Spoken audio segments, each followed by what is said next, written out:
Desejamos um feliz sábado a todos, aqueles que nos pertencem, e mais um dia de sexta-feira chegou, 24 de 6 de junho, de 2022.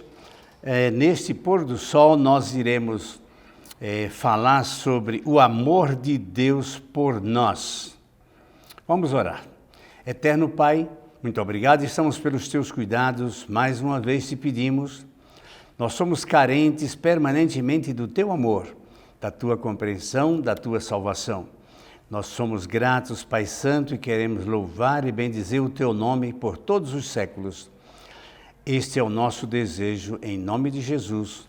Amém. Hoje nós comentaremos, e fazendo ao mesmo tempo a leitura de 1 João, capítulo 3, os versos do 1 até o 24.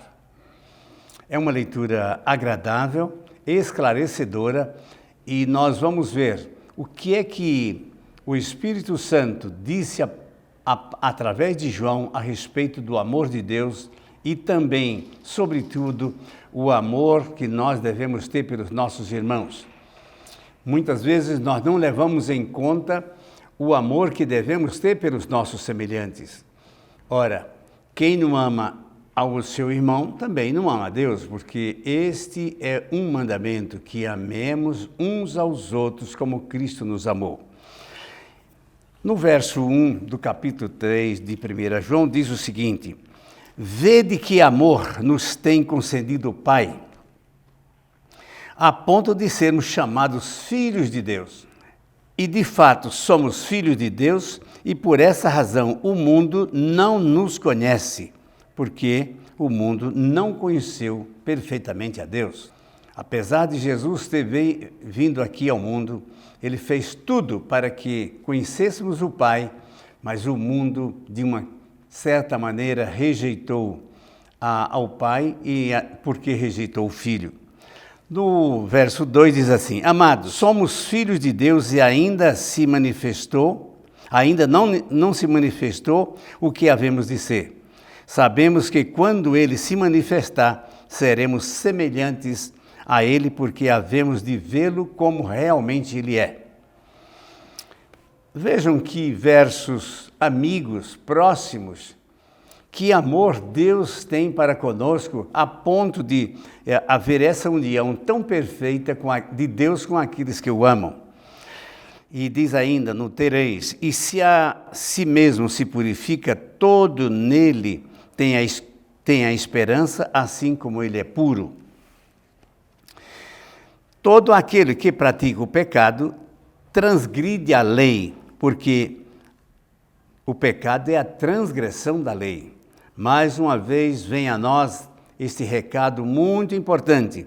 Somos salvos pela graça de Cristo, gratuitamente, sem nada precisarmos fazer, mas seremos julgados pela lei, porque as obras da lei é quem vai determinar se nós estamos com Cristo, consequentemente com o Pai, se formos obedientes aos seus mandados. Isso é muito claro e a gente deve pensar, meditar, compreender isto. Certa vez eu passei uma semana inteira meditando sobre dois pensamentos. As boas obras não causam salvação, nem as más obras causam perdição. Por quê? Porque temos Jesus. Jesus é o intermediário, é aquele que nos faz ser merecedores da graça divina. Para quem? Aqueles que aceitarem o Filho, como aceitando também o Pai e o Espírito Santo através da obediência. Um desobediente, ele está, com certeza, ele está desqualificado para o céu, para a graça. Porque um desobediente é aquele que rejeita a palavra. Todo aquele que permanece nele, que não permanece nele, vive pecando. Todo aquele que vive pecando é porque não conheceu. No verso 7 diz assim: filhinhos, não vos deixeis enganar por ninguém. Aquele que pratica a justiça é justo, e assim como ele é justo. Aquele que pratica pecado procede do diabo, porque o diabo vive pecando desde o princípio. Para isto é que se manifestou o Filho de Deus, para destruir as obras do diabo. Isso é muito importante nós sabermos que só existe dois caminhos, duas posições, ou com Deus ou contra ele. E quem é contra ele é a favor do inimigo. Todo aquele que é nascido de Deus não vive praticando pecado, pois se permanecermos nele, é a divina semente. Ora, não pode viver pecando porque ele é nascido de Deus. Quem é nascido de Deus tem uma vida de obediência, de submissão a esse Deus maravilhoso. E nisto são manifestados os filhos de Deus e os filhos do diabo. Todo aquele que não pratica justiça não procede de Deus, nem aquele que não ama seu irmão. Olha lá que paralelo é feito aqui. Amar aos nossos irmãos, amando a Deus e vice-versa. O nosso irmão é fraco, é defeituoso, é pecador, como também nós somos.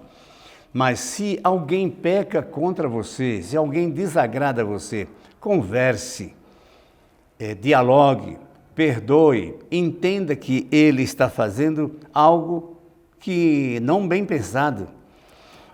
Jesus na cruz disse o seguinte: Pai, perdoa-lhes, porque eles não sabem o que estão fazendo. Nós devemos ter esse pensamento, perdoando aqueles que nos ofendem.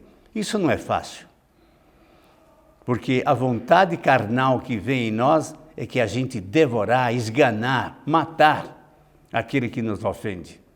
Mas aí é onde entra o amor de Deus em nós. Perdão, misericórdia, compreensão por aqueles que pecam.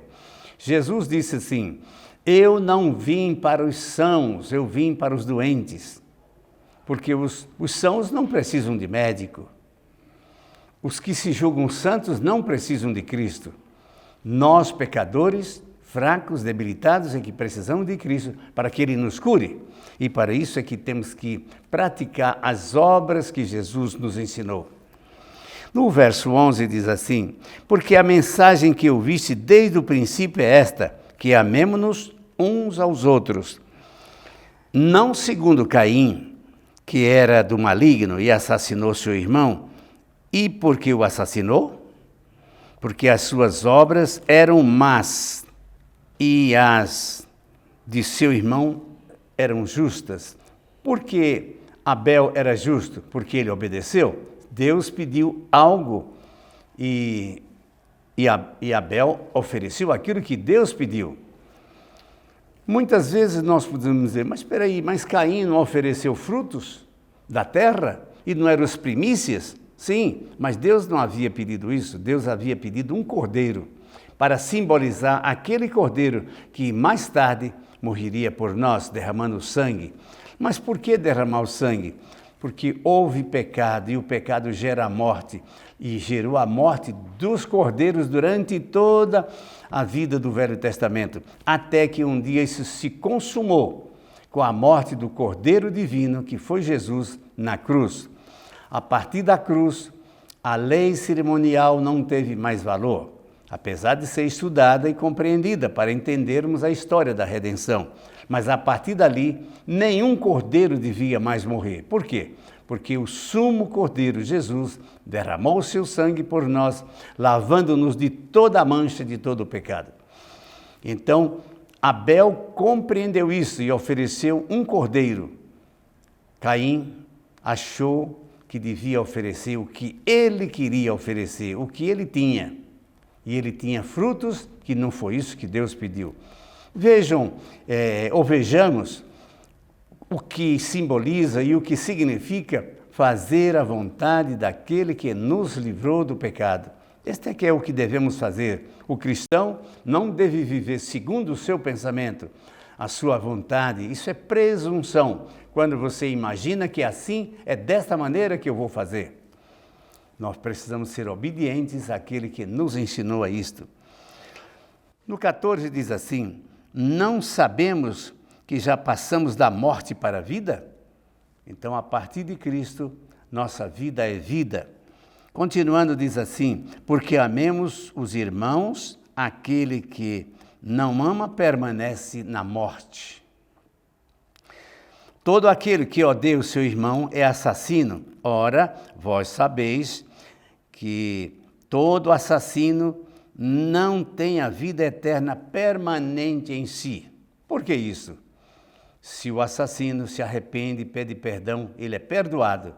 Mas se o assassino não se arrepende, não vê que está errado, não busca o perdão de Jesus Cristo, ele permanece em pecado. No 16 diz assim: nisto sabemos o amor que Cristo deu a sua vida por nós, devemos dar a nossa vida pelos nossos irmãos. O que é isso? É morrer pelo irmão? Não, não é isso, não é necessário morrer. O que é necessário é que as ofensas dos irmãos sejam perdoadas, dissimuladas e compreendidas. E alguém pode perguntar, devemos então continuar vivendo, comungando com os nossos irmãos que nos ofendem? Não é isso que está dizendo aqui. O perdão não obriga a estarmos juntos. Ora, se alguém te ofende, ainda te bate, ainda fala mal, afasta-se dele, mas perdoando-o, deixando-o livre para que ele possa buscar a Deus no momento oportuno. Ora, aquele que possuir recursos deste mundo e vir o seu irmão padecer necessidade e fechar o seu coração, como pode permanecer nele o amor de Deus? Não é também dar tudo que nós temos para os outros? Tudo tem que ser dentro de um parâmetro de justiça, de amor, de compreensão. Mas devemos sempre ajudar aqueles que necessitam de nós. Isso é bem interessante. Eu tenho um negócio, pelo menos com 10 pessoas, que se essas pessoas um dia necessitarem de alguma ajuda material, eu estarei disposto a dar se eu tiver. Também eles me prometeram que, em qualquer circunstância, se eu precisar de uma cesta básica, estas pessoas estarão dispostas a fazer isso. Isso é maravilhoso, quando você tem compromisso com o seu irmão, não deixá-lo passar por momentos difíceis, principalmente na vida material, não deixar faltar alimentos. Filhinhos, não amemos a palavra nem de língua, mas de verdade. Verdadeiramente devemos praticar o amor. E nisto conhecemos que somos da verdade, bem como perante Ele tranquilizemo-nos o nosso coração. Nosso coração deve estar livre de mágoas, de pecados e sempre num ambiente de amor, de perdão. Pois se o nosso coração nos acusa, certamente Deus é maior do que o nosso coração e conhece as nossas coisas. Amados, se o coração não acusar, temos confiança diante de Deus. Como é bom ter uma consciência limpa. Quando a gente chega à noite, examina a consciência e vê que nós procuramos fazer da melhor maneira possível, sem pegar nada de ninguém, sem falar mal das pessoas, sem desejar o mal, e sim um ambiente de amor e de perdão. E nós assim poderemos colocar a nossa cabeça até mesmo em cima de uma pedra e ela será macia. Mas o travesseiro macio, com uma consciência doída, ele torna-se pedras. Aquilo que pedimos dele, recebemos, porque guardamos os seus mandamentos e fazemos diante dele o que lhe é agradável. E o seu mandamento é este, que creiamos no nome de Jesus e nos amemos uns aos outros segundo o mandamento que nos ordenou. Veja que João aqui no capítulo 3 da primeira carta, ele diz que amar ao próximo é de uma suma importância, porque é assim que nós provamos o amor para com Deus. No 24 nós estamos terminando esta meditação que diz o seguinte: aquele que guarda os seus mandamentos permanece em Deus e Deus nele, e nisto conhecemos que permanecemos em nós pelo Espírito que Ele nos deu. Estas palavras são palavras que devemos ler mais vezes, ouvir mais vezes para compreendermos em todo o seu significado. Prezados irmãos e amigos, esse é o nosso desejo, que tenhamos esse sentimento para com Deus, para com Cristo e para com os nossos irmãos. Vamos orar então, pedindo a Deus que Ele reforce isso em nosso coração, para que possamos praticar o amor de Deus, amando aos nossos irmãos. Pai misericordioso, muito obrigado, estamos pelos Teus cuidados. Dá-nos a Tua paz. Ensina-nos, Senhor, a amar os nossos semelhantes, para poder provar também a Cristo que Ele nos amou, amando a todos aqueles que pecaram, aqueles que erraram. Pai Santo, dá-nos amor pelos errantes. Não é necessário, Senhor, lógico, que nos vivermos comendo juntos, mas atentos às suas necessidades, perdoando-os de suas falhas e podendo ajudar com palavras, com conselhos, com mensagens. Isso é o que te agrada, Senhor. Nós nos entregamos em Tuas mãos, em nome de Jesus. Amém. Um feliz sábado para todos vocês e que a graça do Senhor esteja conosco. Vamos então, nessas horas sagradas, meditar sobre isso tudo e orar a Deus que Ele nos ajude a compreender a sua vontade. Que Deus abençoe todos vocês e eu sou grato a todos que estão conosco.